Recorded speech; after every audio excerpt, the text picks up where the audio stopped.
সময় থেকে খাড়িয়ে আছি। আজকে তিনি বিশ্ববিদ্যালয়ে আসেন নাই নাকি আইসাই চলে গেছেন? তো আমার যে তার লগে দেখা কইরা তারে তোতাগো প্রণালীগা মত ফেরানোর কথা, আমি কি পারুম তার মত ফেরাইতে? আজকে আমার আর সেই জোর আছে তার উপর? আচ্ছা, আগের দিন আমি কেমনে অত খারাপ কথাগুলি কইলাম তারে? কমু না কেন? তিনি বা কেন শুরুতে আমার বিন্ধাইয়া কথা কইতে লাগলেন? এই পৃথিবীতে আর যে বিশ্বাস করুক না কেন, তিনি কি করে বিশ্বাস করেন যে অন্য কেউ লোকে আমার এই জীবনে বিয়া হইতে পারে? কেন বারবার এত অপমান করেন তিনি আমারে? বেশ হয়েছে, আমি যা কইছি ভালো কইছি।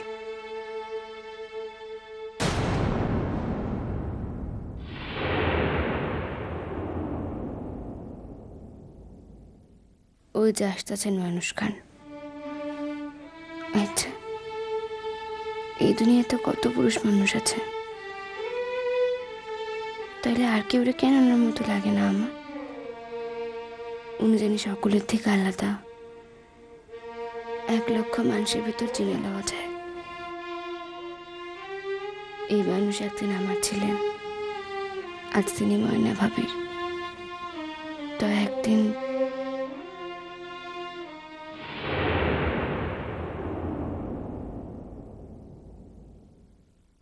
বাবা, কিরণ খাড়ায় আছে দেখি। কার লেখা? আমার লেখা নাকি? আচ্ছা, বুঝছি, তার শ্বশুর বাসায় তার ননদ দেওয়ার দিগরে পড়ানোর লেখা কইতে আসছে। এতটুকু বাঁধে না তার আমার সম্মুখে আইসা খাড়াইতে? সে কি এই ভয় পায় না যে আমি তার স্বামীর নিকট তার অতীত জীবনের কথা কইয়া দিতে পারি? না না, তা সে ভাবে না। সে জানে মুখে আমি যাই কই না কেন, আমি মইরা গেলেও তার কোনো ক্ষতি করতে পারব না।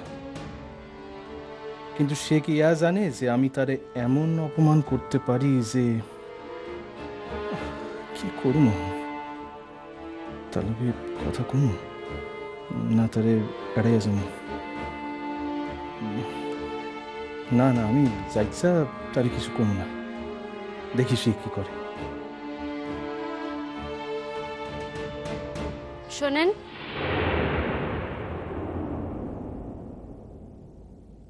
বড়লোক বাসার ভাবি স্ত্রী রাস্তায় খাড়ায় রয়েছেন কার লিগা? আমার লেখান এক সাধারণ মাস্টারের লিগা?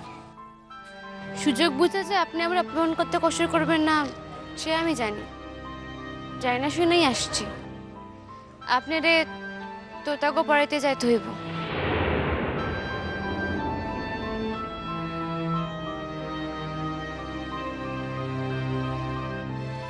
তাগো উমেদারিকরণের লিগা পথে নাইমা পড়ছেন রঞ্জা দেবী? আপনার লেখান বড়লোক বাসার বউয়ের যে এমন আচরণ বড়ই বেমানান। আমার আচরণ সংশোধনের লিগে আমি এখানে আসি নাই মাস্টার মশাই। তোতাদীপ আপনার কথা খুব কয়, তারা আবার আপনার ছাইরা পরে মন বসাতে পারতেছে না, তার লিগাই। বিয়া না হইতেই খুব দায়িত্ব পালন করতেছেন দেখতে পাই। যা দায়িত্ববোধ থাকে সে পালন করে, এর ভিতরে বিয়া হওয়া বা না হওয়ার কোনো সম্পর্ক নাই। বারে, আপনি দেখি সোজা কথা সোজা কইরা কইলে বুঝেন না। শ্বশুর বাসায় মায়া মানুষের আসল লোক কে হয় আপনি জানেন না? জানি। আমার এখানে বেশি সময় থাকানোর উপায় নাই। স্বাভাবিক, আপনার হবু স্বামী জানলে রাগ করতে পারেন। বৈবাহিক জীবনের অভিজ্ঞতা তো আপনার ভালোই আছে দেখতে পাইতেছি। কখন কি কারণে স্বামী বা স্ত্রী রাগ কইরা থাকেন তা আপনি ভালোই বুঝেন না মাস্টারমশাই? দেখেন, আমারে মাস্টারমশাই কইয়া ডাকলেও আমিও যে আপনারে রঞ্জা দেবী কই ডাকুম এমনটা ভাবনের কিন্তু কোনো কারণ নাই। আর আমারে যে বাসায় লইয়াতে আসছেন কত যায় না আমার থেকে আপনার কোনো বিপদও হইতে পারে। এর নতুন কথা কি? চিরকালই তাই ঘটছে, এর আজও তাই ঘটবে। কি যা কইলাম তা শুনছেন এবং বুঝছেন, রিপিট করার কোনো প্রয়োজন দেখি না। কিরণ,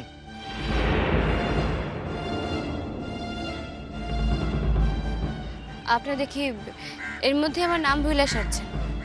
আমার নাম রঞ্জা।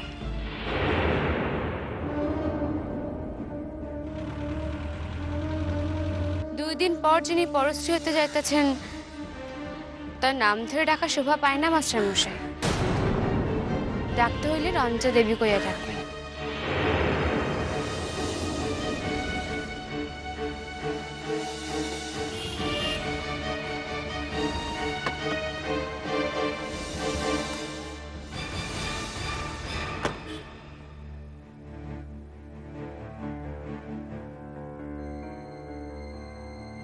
আপনি এখানে?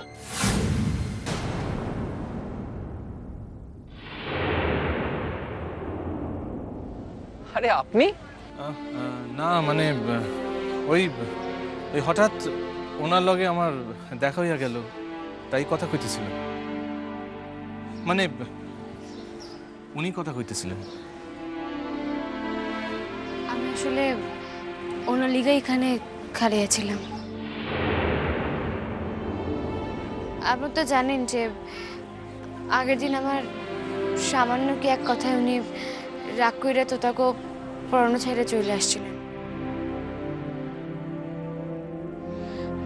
আমি ওনারে ফোনও করছিলাম, উনি আমারে ফোনেও ফিরিয়ে দেন। আর এদিকে তোতারা ওনার কাছে ছাড়া অন্য কোথাও পড়তে রাজি না। হেলিকা আমি নিজেই আসছি ওনার নিকট ক্ষমা প্রার্থনা করতে। আপনি ওনাকে কি এমন কথা বলেছিলেন যে উনি এতটা রিয়্যাক্ট করলেন? আমি বুঝি নাই যে উনি ওনার এত খারাপ লাগবে। স্যার আমার নাম সূর্য নারায়ণ। সূর্যবাবু, বলছিলাম যে উনি যদি আপনাকে কিছু বলেও থাকেন তাহলে প্লিজ ওকে এবারের মতো মাফ করে দিন। আমার ভাবি স্ত্রী।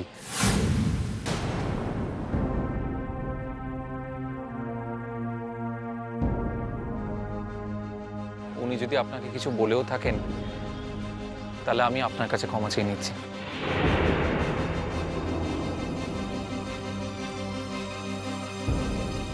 কিন্তু তার জন্য আপনি আমার ভাই বোনদের আপনার শিক্ষাদান থেকে বঞ্চিত করবেন না।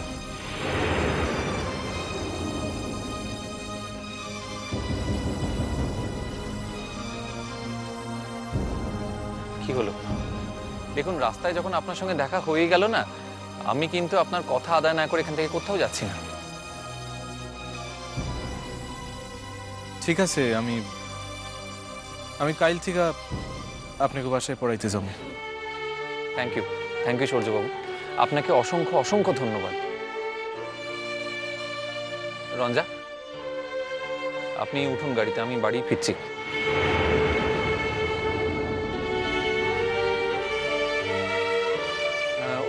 আপনাকে কি আমি খানিকটা এগিয়ে দিতে পারি? মানে থ্যাঙ্কস, প্রয়োজন হইব না। তাহলে আমরা আসি। আসুন আসুন।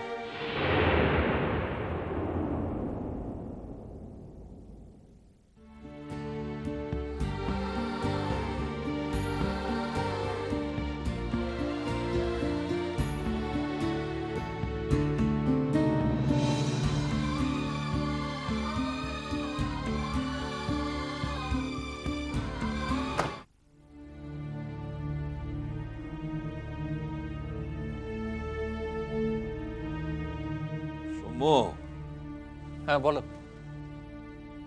বলছি যে বিয়ের ডেটটা কবে ফাইনাল করি বলো তো? আমার তো মনে হয় যে শুভস্য শীঘ্রম, মানে শুভ কাজ যত তাড়াতাড়ি সেরে ফেলা যায় ততই তো মঙ্গল, নাকি? আমার তো কোনো আপত্তি নেই বাবা, আমি তো বিয়েতে মত দিয়ে দিয়েছি। এরপর কবে ডেট হবে না হবে তো আমার কিছু বলার নেই। সৌম্য বাবা, দেখ এখনো তো সময় আছে, তুই মন ঠিক কর না। মানে বিয়ে তো সারা জীবনের ব্যাপার, তাই না? দেখো দেখো শাশ্বতী, আমার মনে হয় যে এখন এই সব কথাবার্তা বলার সময় আমরা পেরিয়ে এসেছি। আমি এই দুজনকে কাছে ডেকেছি সামনের দিকের কথা বলবো বলে, পেছন দিকে চলবো বলে নয়। দাদা, দাদা, তোমার সব কথাই ঠিক, তোমার সব কথাই ঠিক, কিন্তু এটা তো অস্বীকার করা যায় না যে বিয়েটা সারা জীবনে একবার হয়। হ্যাঁ, বারবার সেটা হয় না। তাহলে বৌদির কথাটাও তো উড়িয়ে দেওয়া যায় না। বিয়েটা এক জীবনে বারবার হয় না, এই কথাটা সবার জীবনে মেলে না ছোটকা। এক জীবনে অনেকের একাধিকবার বিয়ে হয়, আর যে জেনে শুনে বিয়েটা ভাঙবে তার ক্ষেত্রে তো। কি রে সৌম্য, তুই এভাবে চুপ করে আছিস কেন? কিছু বল। এভাবে চুপ করে থাকার কি মানে? আজকে বুঝতে পারছিস না তোর এই চুপ করে থাকাটা কিন্তু তোর ভবিষ্যতে অনেক বড় ক্ষতির কারণ হতে পারে। তোমাদের এইসব আলোচনা যদি শেষ না হয়ে থাকে তাহলে আলোচনাটা শেষ করেই তো আমার কাছে আসতে পারতে। এই সৌম্য বিয়েতে রাজি হয়েছিল বলেই, আচ্ছা তারপরে তো আর কোনো কথা আসতে পারে না নাকি? আর তাছাড়া এই এই এই এই এই মেয়েটির সামনে এইসব কথা এখন আলোচনা করলে একে তো অসম্মান করা হয়। আমার তো তা মনে হয় না। মানে না না, আমরা একটা কথা ভাবছি। সৌম্য না হয় আপনার চাপে বিয়েতে মত দিয়েছে, রঞ্জাকে বিয়ে করতে রাজি হয়েছে, কিন্তু রঞ্জা কার চাপে মত বদলালো? বাবা, আমি তো জানিয়ে দিয়েছি তোমাকে আমার কি মতামত। এবার তুমি একটা ভালো দিন ঠিক করে, আর দিনটা যেন একটু কাছাকাছি হয়, তাহলে ভালো হয়। সৌম্য,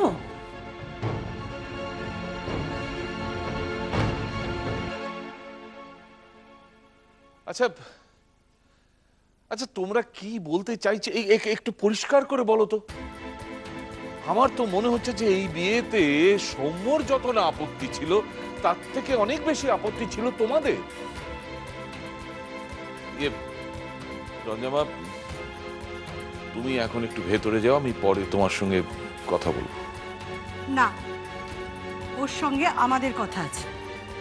ছোট ঠাকুরপো, তুমি ওকে কি বলবে বলছিলে না, বলো তো। না না, কথাটা শোনো রঞ্জা, এমন কিছু কথা নয়, কথাটা অত্যন্ত মানে বাস্তব কথা, সত্যি কথা। তোমাকে আগেও বলেছি যে তোমার ওই স্মৃতি হারানো বিষয়টা নিয়ে না আমরা খুব একটা নিঃসংশয় নই। না দেখো,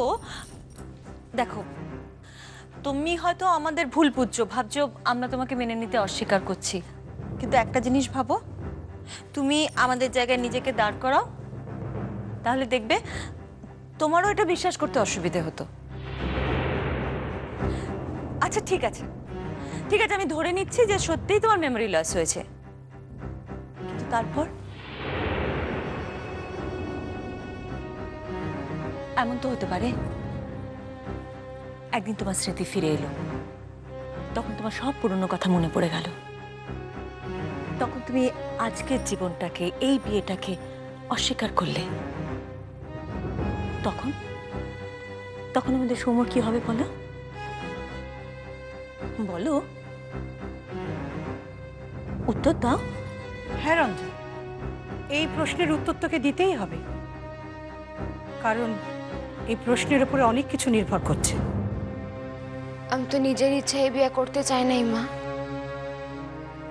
শুধু অন্যের ইচ্ছায় নিজের সমর্থন জানাইছি। এই দুটো কথার মধ্যে খুব কি একটা পার্থক্য হলো রঞ্জা? একটু ভাবো তো। শোনো, তেমন ইন্টেলিজেন্ট যদি মেয়ে হতো না, তাহলে এই পুরো ব্যাপারটা সে একেই হ্যান্ডেল করতে পারতো। আমাদের সাহায্যের কোনো প্রয়োজন হতো না, এত কথা বলারও প্রয়োজন হতো না। আচ্ছা, সৌম্যকে আর রঞ্জাকে আমি ডেকেছি, তোমরা নও, কিন্তু ব্যাপারটা এখন এমন জায়গায় গিয়ে পৌঁছলো যে তোমরাই কথা বলে যাচ্ছ। আমার তো কথা বলার কোনো স্কোপই নেই। এসবের মানে কি? শোনো দাদা, তোমার সঙ্গে কোনোদিন হয়তো আমি এরকমভাবে কথা বলি না, কিন্তু বিষয় বা পরিস্থিতিটা এমন জায়গায় দাঁড়িয়েছে, তাতে আমি বলতে বাধ্য হচ্ছি।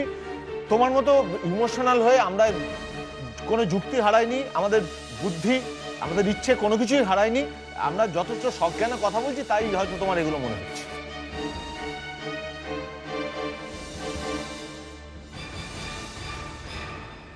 জেঠুমনি, কি মা? করতেছি এই শহরে তো অনেক হোম আছে, আর আপনি তো অনেক জানাশোনা আছে, তাই না? তাই আমালিকা যদি একখান হোমের ব্যবস্থা করে দিতেন তাহলে জেঠুমনি। এই কথাটা এত দেরিতে বললি কেন? তো আগেও বলতে পারতিস। রঞ্জা, আমি বুঝতে পারছি একটা মেয়ে হিসেবে তোমার কথাগুলো শুনতে খুব খারাপ লাগছে, কিন্তু এটা সত্যি। দেখো, আমরা তোমাকে ভালোবাসি, বাড়ির মেয়ের মতন ভালোবাসি। তোমাকে বাড়ির মেয়ের জায়গাটা দিতে চেয়েছি, বাড়ির বউয়ের জায়গাটা নয়। রঞ্জা, আমি এখন যে কথাটা বলছি, মানে তোমার সঙ্গে আগেও কথা বলে আমার মনে হয়েছে এইটুকু আশা করি তুমি বুঝতে পারবে। শোনো রঞ্জা, সৌম্য আমাদের কাছে একটা খোলা বইয়ের মতো, তুমি একটা বন্ধ বই। আরে বাবা, তোমার সম্পর্কে তো আমরা কিছুই জানি না। প্রতিটি মুহূর্ত, সব সময়, এত ভালোবাসার পরও সব সময় একটা অস্বস্তি নিয়ে তোমার সঙ্গে আমাদের কথা বলতে। আমি তো চলে যেতেই চাইছিলাম ছোটকা। শেষ পর্যন্ত যখন যাসনি তখন আর এই কথাটা উঠছে কেন? মনে দুঃখ পেও না। একটা কথা রঞ্জা, সৌম্য আমাদের বাড়ির অত্যন্ত আদরের ছেলে, প্রিয় ছেলে। তো তার বিবাহিত জীবনে যদি কোনো রকম কোনো ছায়া এসে পড়ে পরবর্তীকালে, আমরা কিন্তু তোমায় ছাড়ব না। এই কথাটা প্লিজ মনে রেখো।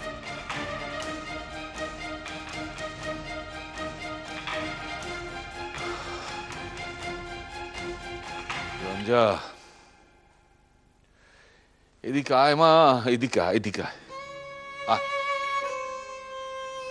আয়। দেখ মা, কিছু কিছু বিষয় ঈশ্বর নির্দিষ্ট হয়ে থাকে। যেমন সৌম্যর সঙ্গে তোর বিয়ে। সাধারণ মানুষ সব সময় ঈশ্বরের এই নির্দেশ বুঝতে পারে না, তাই অযথা সব সময় তোকে একটা অপমানজনক পরিস্থিতির মধ্যে পড়তে হচ্ছে। তুই কিছু মনে করিস না মা, আমি তোকে বলছি, তোদের এই বিয়েটা একটা সাংঘাতিক সফল বিয়ে হবে। বিশ্বাস কর, বিশ্বাস কর আমার কথা। আর এই জীবনের এই ছোটখাটো কথাগুলোকে উপেক্ষা করতে শেখ। আচ্ছা তুই বল সেটা যদি না হতো তাহলে সৌম্য যে যে এতদিন একটা একটা উল্টো মেরুতে ছিল, হ্যাঁ, সে হঠাৎ মত বদলালো কি করে? হ্যাঁ তুই বল বল। এই বোকা মেয়ে, কাঁদে না রে, কাঁদে না, কাঁদে না, সব ঠিক হয়ে যায়, কাঁদিস না, কাঁদিস না।